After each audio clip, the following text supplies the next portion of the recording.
मित्रों नमस्कार। अपने बीच भारतीय जनता पार्टी के वरिष्ठ नेता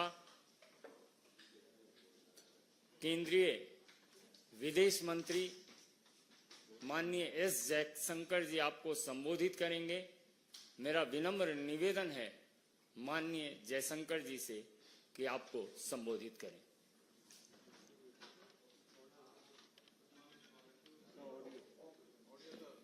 Good morning to all of you. I know it's a little bit early, so thank you for making the effort. Today's press conference is about the Kachativu issue and also the situation of Tamil fishermen which arises from it.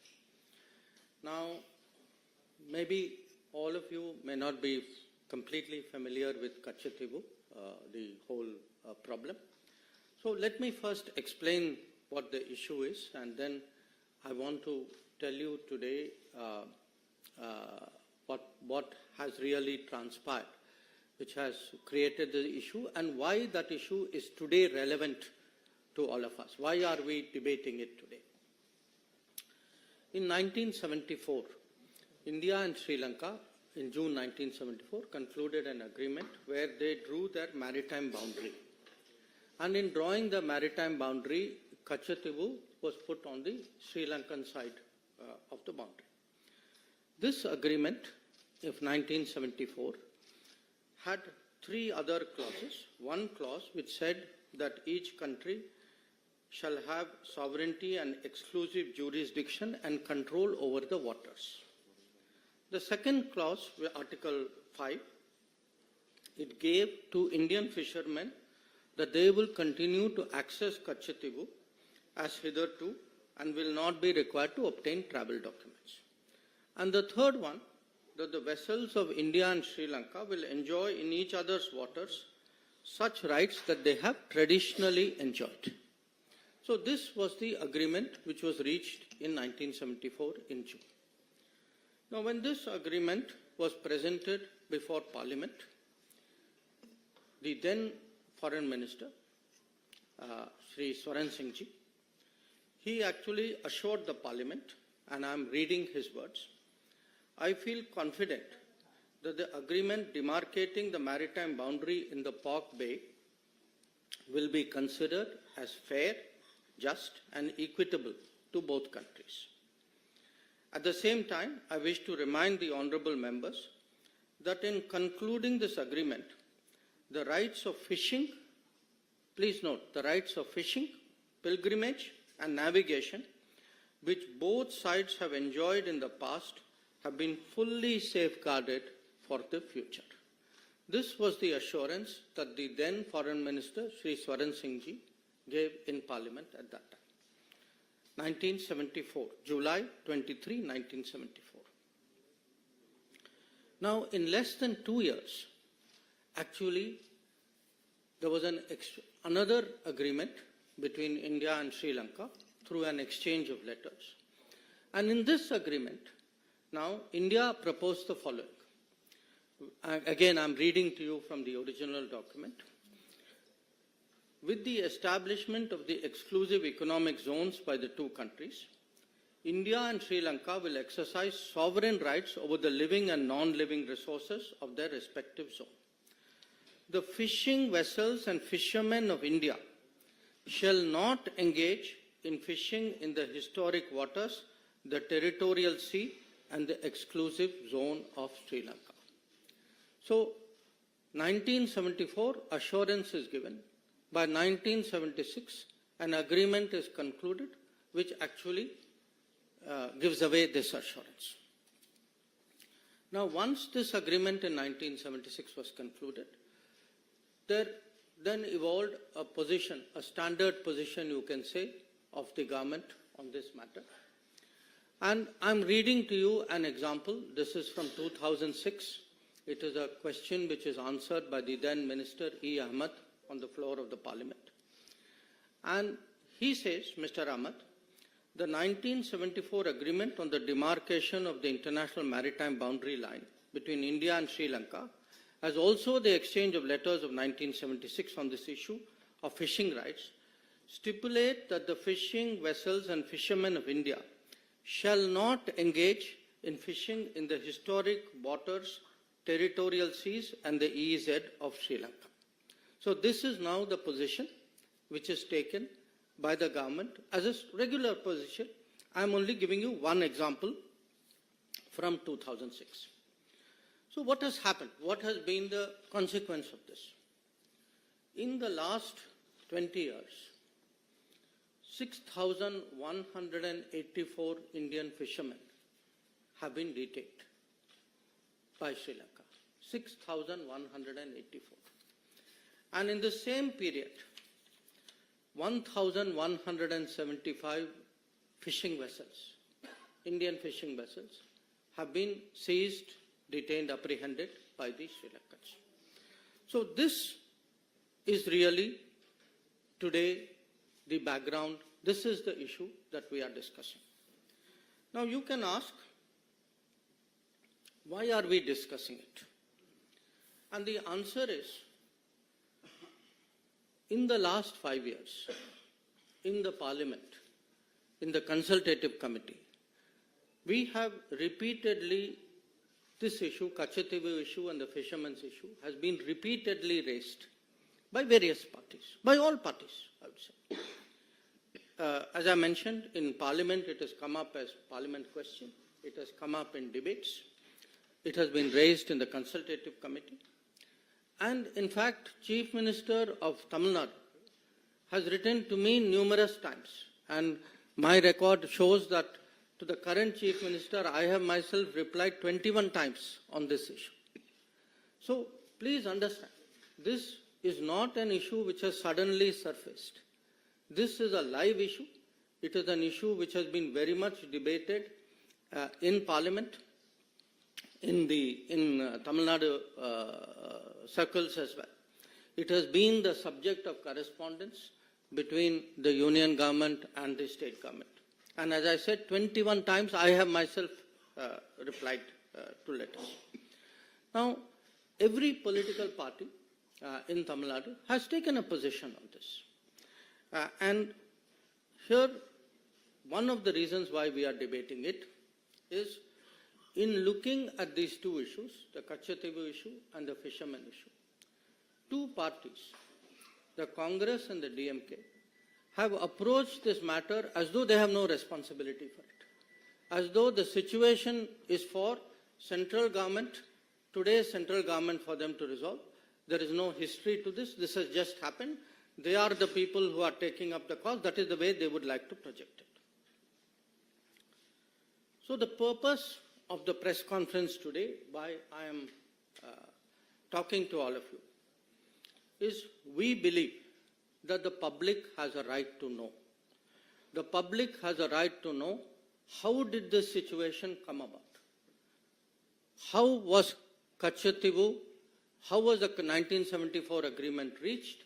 How was Kachativu given away? How was the fishing issue handled?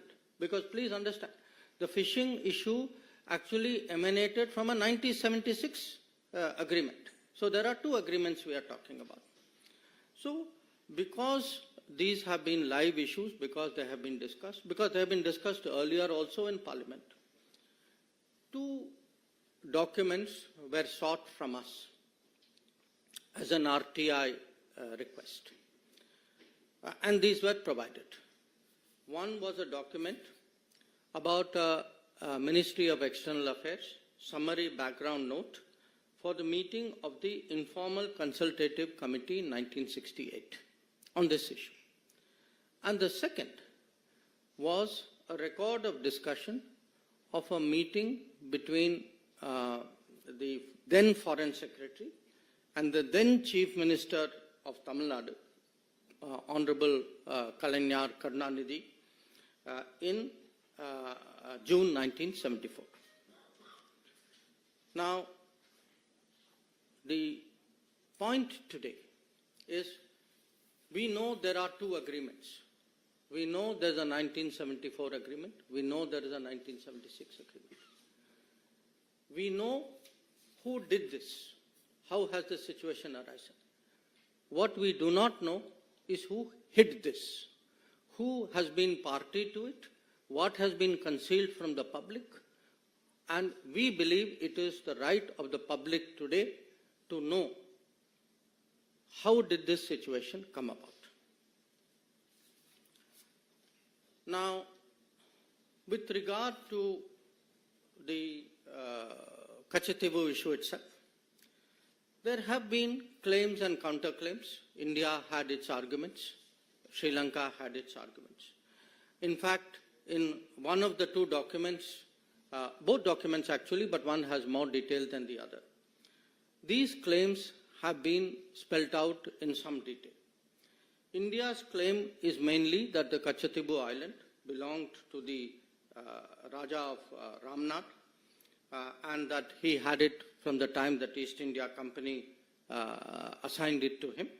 It was part of his zamindari rights, and these rights also included fishery, and also that later on these rights moved from the Raja of Ramnath to the Madras government.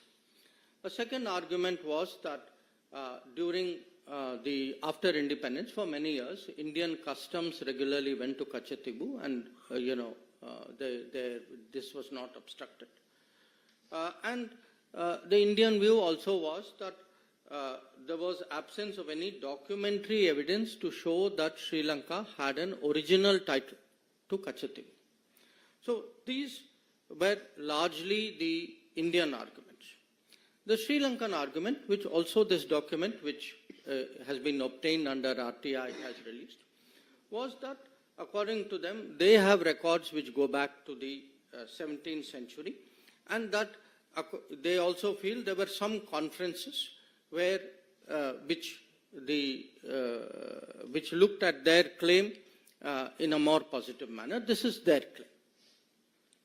Now, what actually happened on Kachatibu was, after both India and Sri Lanka became independent, there were issues between the military of the two countries about using this island. And that's how this issue actually came up as an issue between the governments. And from the 1960s, this issue picked up. And it was particularly discussed. There were many discussions, but I think the most important one was a discussion in 1974, few months before the Kachatibu agreement was done, when the then Sri Lankan Prime Minister, Sirimavo Bandaranaike, came and met Indira Gandhi ji, who was then Prime Minister of India. So this broadly is the issue. These are the claims. But as I said, we know who did it. We are today looking and discussing who hid it. Now, in all of this, whenever there is a territorial dispute, it is natural that there is a request. You take a legal view of what is the claim.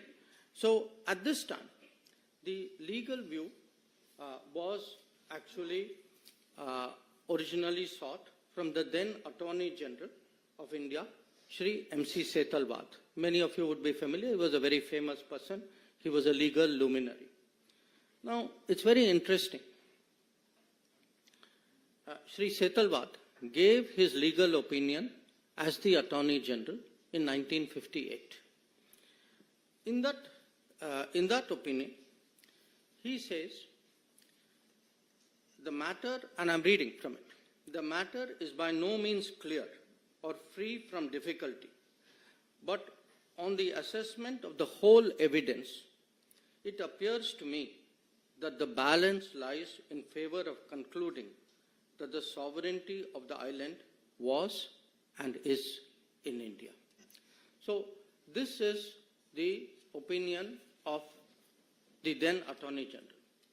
In fact, he not only mentions that, he also says, because please note, he says that the matter is by no means clear. He says whatever is agreed, it can also be limited by custom or treaty, and therefore Mr. Setalvad suggests that it may be possible for India to contend that there exists a right by custom in the Indian fishermen to fish in the territorial waters of the island. So essentially, the Attorney General is saying that the balance of the balance is something which goes in favor of India. But even if it doesn't, there is still a case. There is still a case to insist on fishing rights, access of Indian fishermen to the waters of this island. Now, interestingly, other than the Attorney General, the Ministry of External Affairs also has a legal department. So we had a gentleman there at that time called Dr. K. Krishna Rao. He was a very eminent person dealing with international law. And Mr. K. Krishna Rao also takes a very interesting view. He says, I'm not suggesting that we have no case at all, but I submit that our legal case in this connection may be used to obtain fishing rights around the island. So what we have essentially is, you have the main legal people, and please bear in mind, we are talking 1958 and 1960. The main people actually saying, look, we have a case, it may not be 100% case, we don't know where this case may go, but at least we should insist minimum that we should get fishing rights.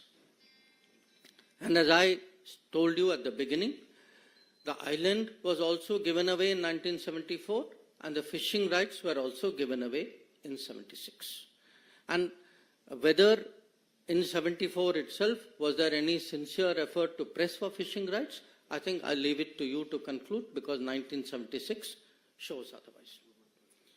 Now, if this is the situation, you will ask, how did this happen? Now, how did this happen has many aspects to it. One, and perhaps to me the most basic, I would say recurring one, is actually the indifference shown by the central government, by the prime ministers of the day then, about the territory of India. That fact is, they simply did not care. And to demonstrate that, I think if one looks at, again, this is there in one of the documents of the released under RTI. This is an observation by the then Prime Minister Jawaharlal Nehru in May of 1961. He says, he writes, I attach no importance at all to this little island, and I would have no hesitation in giving up our claim to it. I do not like matters like this pending indefinitely and being raised again and again in Parliament. So, to Pandit Nehru, this was a little island. It had no importance. He saw it as a nuisance. Why are people bringing it up again and again in Parliament? So, for him, the sooner you give it away, the better. Now, you can say, okay, this was Pandit Nehru's view. Now, I want to read to you. Actually, this was not just Pandit Nehru's view. This view continued on to Indira Gandhi ji as well. So, it's very interesting. If one goes through the records of Parliament, we are now looking, I'm fast forwarding it to the time when Kachatibu agreement is done. There is a member of Parliament called G. Vishwanathan from Tamil Nadu. And he says, this is I'm quoting from Parliament records, we are worried about Diego Garcia, thousands of miles away from Indian territory, but we are not worried about this small island. When we speak of it, the Prime Minister, he's talking about Indira Gandhi ji, the Prime Minister is said to have remarked in the AICC meeting that this is a little rock. I am reminded of those days when Pandit Nehru called about our northern boundary as a place where not a blade of grass grew. I would like to remind the Prime Minister that after this historic statement by Prime Minister Nehru, Pandit Nehru never regained the confidence of the country. This is going to happen to the Prime Minister when she says this is only a little rock and that there is nothing to worry about the territories of our country. So, as you can see, this is not just one Prime Minister, whether it was Pandit Nehru or whether it was Indira Gandhi. This very dismissive attitude, this little rock, this small island of no importance, this was the historic Congress attitude towards Kachati. Now, again, please don't think it's an individual view. This was actually, in a way, had seeped into the party thinking. So, I will give you another example of it. Same time, there was a very well-known Congress leader, all of you are familiar with his name, he was from Delhi, called HKL Bhagat. Now, HKL Bhagat is reacting in the same Kachatibu debate. So, he says, and I'm quoting from the parliamentary record, he says, my honorable friend from the DMK was just now talking about Kachatibu, the island. It appears to me that the DMK thinks that probably they can desperately cling to this issue and survive in Tamil Nadu. The Jaishankar at one time thought they could survive by clinging on to Kutch, but they failed.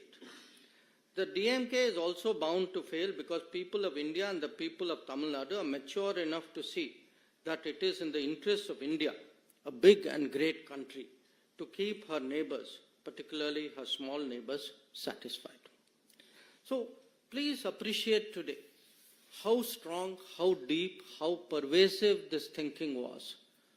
For them sitting in Delhi, this island, this small rock, this island of no importance, this did not matter. It was an inconvenience to be given away so that they, in their minds, could actually not just have good relations with a neighbor.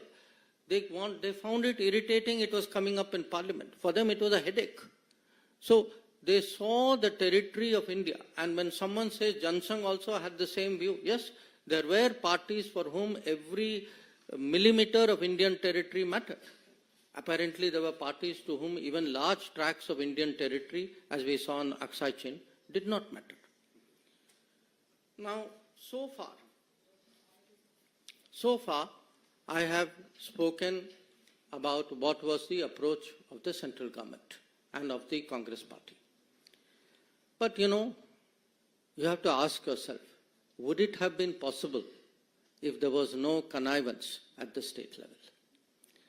Now, since 1974, we have heard protestations from the state government, then state government, from the DMK. As I pointed out, I get so many letters even now from the Chief Minister of the DMK. So, I want to now turn the focus to the second document of the RTI. This is a document which is a record of a meeting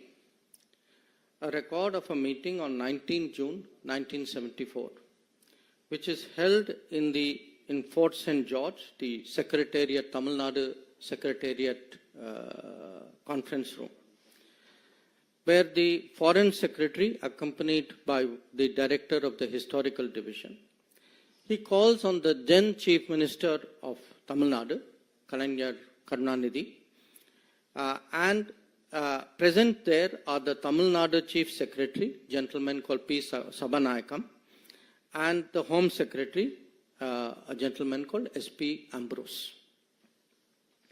Now, I want to share with you the relevant part of this, because this will now answer the question. Not just the question who did it, but the question who hid it also. After the exchange of courtesies, Foreign Secretary, recalling the talks he had in New Delhi with the Chief Minister in 13th October 1973. So please note, we are talking 19 June 74. So talks have been going on between the Foreign Ministry, Union Government, and the Chief Minister from 1973. So, recalling 13th October 1973 and with the Chief Minister, Secretary and other officials of Tamil Nadu in Madras on 14th October 1973, before the Indo-Sri Lanka official level talks in Colombo on 15-16 October 1973. So, the key point is, 1 year before the Kachativu agreement, already then Union government and then state government led by DMK were already, the Chief Minister, up to the level of Chief Minister, were already discussing this agreement, and they are discussing this agreement before they actually go into talks with Sri Lanka. Now then it says, Foreign Secretary said, the purpose was to keep the Tamil Nadu government fully informed. Please note these words, fully informed of the developments in the talks with Sri Lanka and get the benefit of the views and negotiations of the Tamil Nadu, views and suggestions of the Tamil Nadu authorities. So this is actually the truth. The truth is, for a party which has been saying, how was Kachativu given away? How was state government not consulted? How could the union government have done this? The fact is that actually there were consultations going on. They were kept fully informed. And please, when you hear the rest of it, you will see that it is much more than this. So I am now reading another part of the document. Foreign Secretary then said that he had the authority of the Prime Minister and the Foreign Minister to put forward to the Chief Minister of Tamil Nadu for his consideration a compromise proposal which would divide the historic waters in the Park Bay. So here it is. It is not even that they are being informed after the event. They are actually being consulted 1 year ahead. The key proposal is now actually being put forward to the Chief Minister. And the Foreign Secretary then proceeds, the next paragraph will show, he proceeds to explain this in great length. Now, at the end of the conversation, again I am quoting from the document, on the substance of the proposal, the Chief Minister indicated that he was inclined to accept the suggested solution. Then it goes on. The Chief Minister, having once again signified his general acceptance of the suggested solution, said that for obvious political reasons, he could not be expected to take a public stand in favor of it. The Chief Minister, however, assured Foreign Secretary that he will help keep the reaction at a low key and will not allow it to be played up.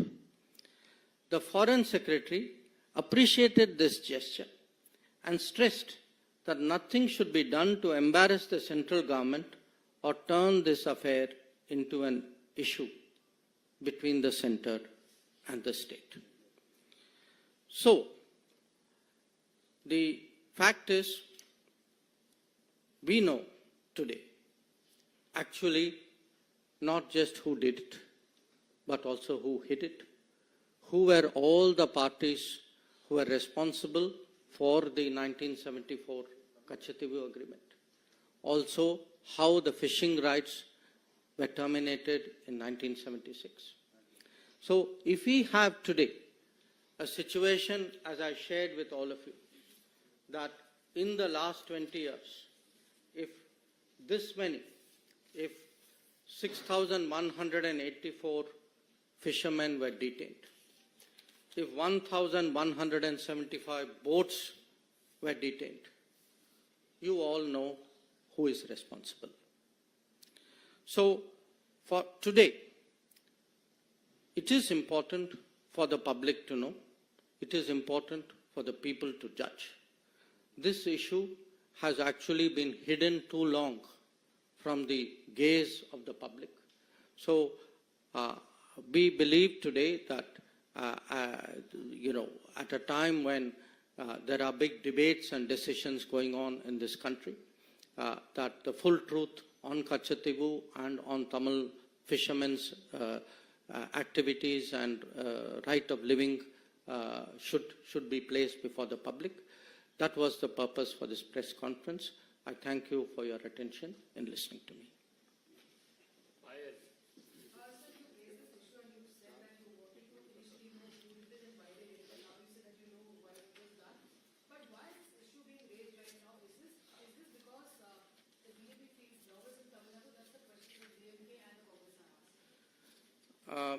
Payal, no, I don't think it is a question of feeling nervous. On the contrary, I think anybody who has seen the Prime Minister's road shows will see the upsurge and the enthusiasm in Tamil Nadu. It is being raised because it has been very much a public issue. I mean, as I said, look, 5 years. I myself have written 21 times to the Chief Minister Stalin of Tamil Nadu. Every meeting, please look at the parliament records. You know, anything, there was a discussion even on anti-piracy legislation. The DMK members stood up immediately and said, Kachativu, Tamil Nadu fishermen. We support it. But they should take responsibility for the actions of, their leader and their party and the state government which they led. And so should the Congress. I mean, if their policies, their conscious decisions and things which they had as a deal between them, if this deal led to this situation, they should own up to it. And why am I bringing it up? I am bringing it up today because fishermen are still being detained. Boats are still being apprehended. Issue is still being raised in Parliament. But it's being raised in Parliament by two parties who actually did it and say, oh, I had nothing to do with this. So I think the truth must come out. Deepika Rathod, please. Deepika Rathod. No, sorry, your question is on this topic? Let me take the question on the topic.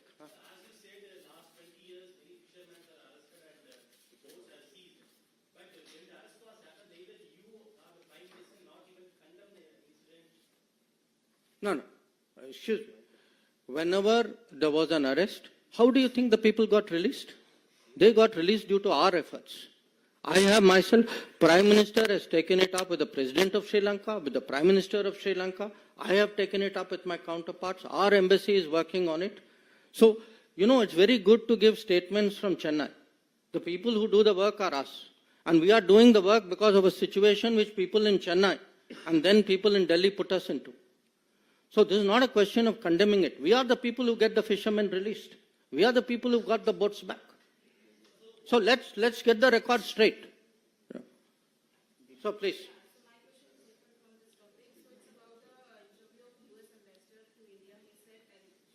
No, wait.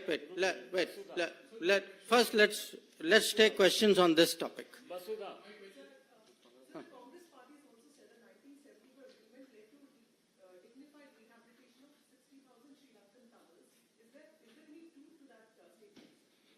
I think if you look at the 1974 agreement, that agreement there's nothing in that agreement which shows that there is any other benefit other than what is there in the agreement. See, what is very troubling? What is troubling is, okay, there was a 1974 agreement. You know the controversy about that. You all know that this matter has gone to Supreme Court. It is sub judice out there. Then, after giving assurance in 1974 that nothing has actually changed, in less than 2 years, actually the fishing rights change. Okay. Then, now two things have happened. After that, to pretend that I have nothing to do with this, that, somehow the government of the day has to deal with it. I mean, this gentleman is asking me, why Prime Minister and you have not condemned it. Look at the people who created the problem in the first place. They are washing their hands of it as though they had nothing to do with it. We are the people who today are facing the consequences and trying to help the fishermen of Tamil Nadu. Sir, the economic impact, almost 50 years, 48 years to be precise, since actually this happened, this deal was signed. What has been the economic impact? And you have already talked about the boats and the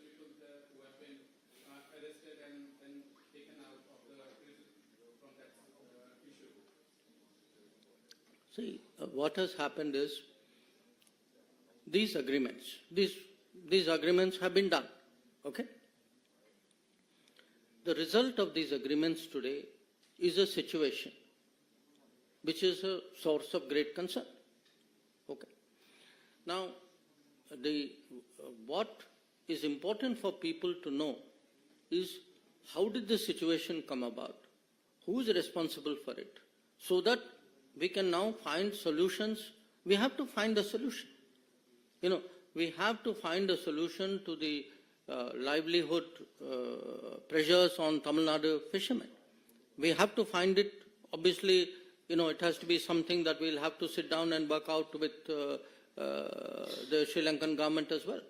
And in fact, we have made great efforts. On the contrary, we have tried to, this government has tried to support them through various schemes by giving them, support for longliners, which will take them further away into the sea, by trying to support the fishing industry out there, by trying, wherever there is an apprehension, by working out procedures and getting them back. So we have given, 100% support and more for the fishermen.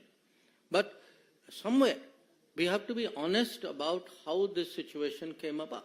And I think particularly because people are politically posturing, the same people who connived at all this are today standing up and trying to pretend to be champions of this fisherman. Anand Pandey, TV 9.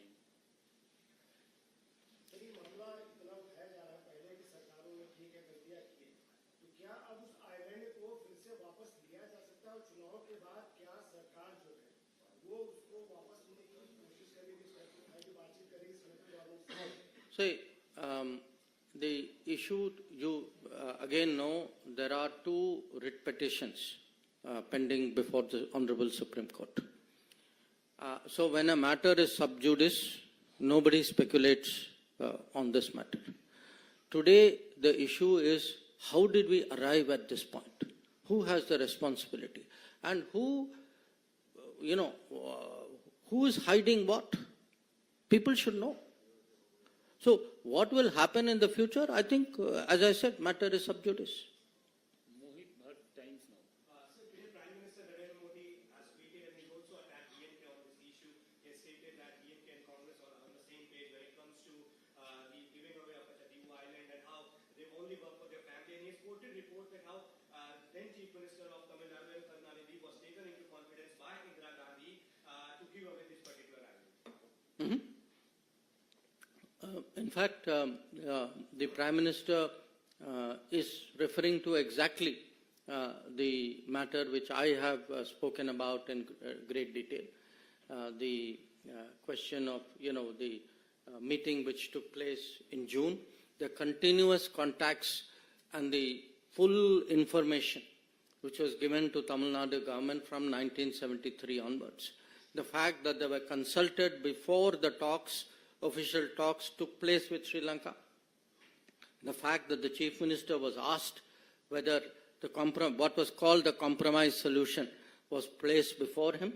The fact is he gave his assent to it. So all this is today a matter of public knowledge. So the reality stands, in the glare of sunlight, that the right to information has shown to the people of Tamil Nadu that actually the DMK very much connived with the Congress party in 1974 and thereafter in creating the situation which has happened. Sir, I was to say, why did then Chief Minister Karnataka accepted to give the rights of Kachadivu to Sri Lanka? Is there any political pressure or is there any reason? You should ask DMK that question, no? Sir, do we have any updates on the number of Indians still left in the Russia-Ukraine war zone? In what? Oh, okay. So this is not. I'll come to your question. Anybody else on this question? Huh.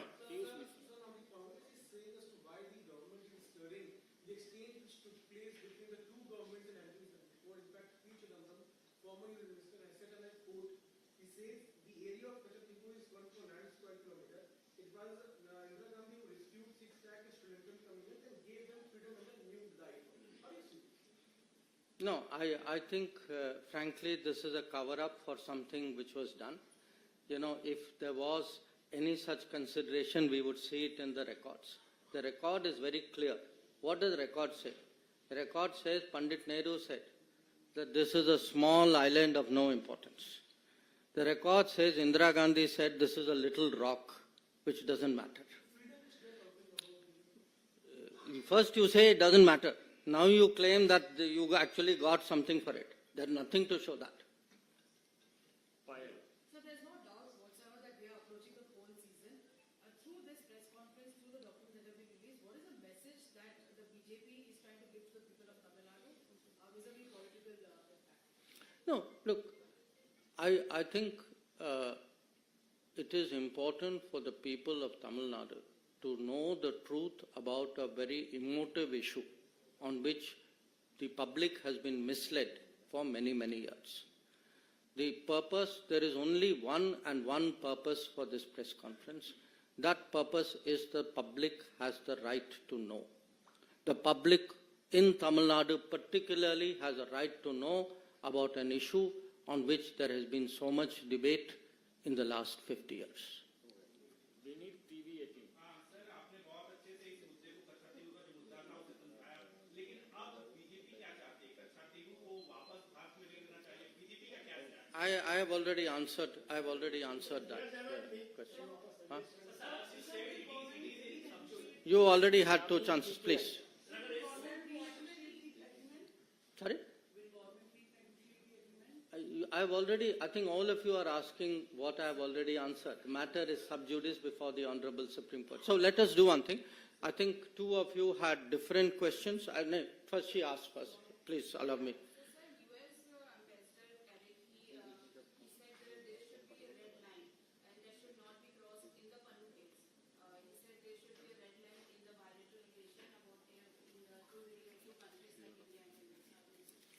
See, the U.S. ambassador, as an ambassador, obviously will say what he thinks is the thinking of his government or the position of his government. I will say what is the position of my government.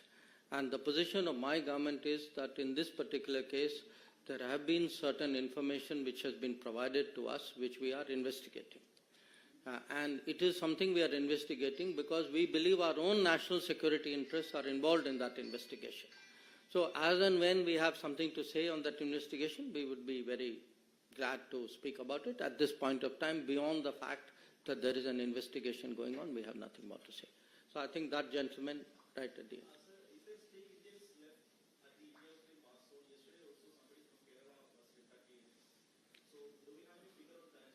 You know, I had the Ukrainian foreign minister in Delhi just 2 days, 3 days ago. And my understanding is, yes, there are some Indians, there are some people who are working there, some people who are studying there. There are different people who are doing different things. So there are some people who have chosen to go back. Again, I want to say, you know, we had given advisories asking people not to put themselves at risk. I mean, that is our duty as a government. But there are people who have chosen to go back. But if there is any situation, see, the Modi Sarkar, through its entire record, wherever any Indian is under any trouble, we have always made it a point to ensure their security.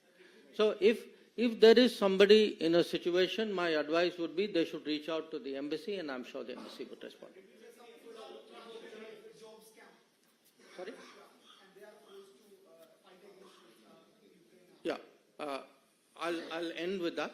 I think in that case, we have taken it up very, very strongly with the Russian government, and we are trying to get all these people back to India safely. Sir, the ambassador also said in the same interview about the amount of resources. You know, the MES spokesman does his weekly press conference. Please let him earn his salary also. So I think today the purpose of my press conference was on one issue. And once again, I thank you all for making the effort to come in the morning.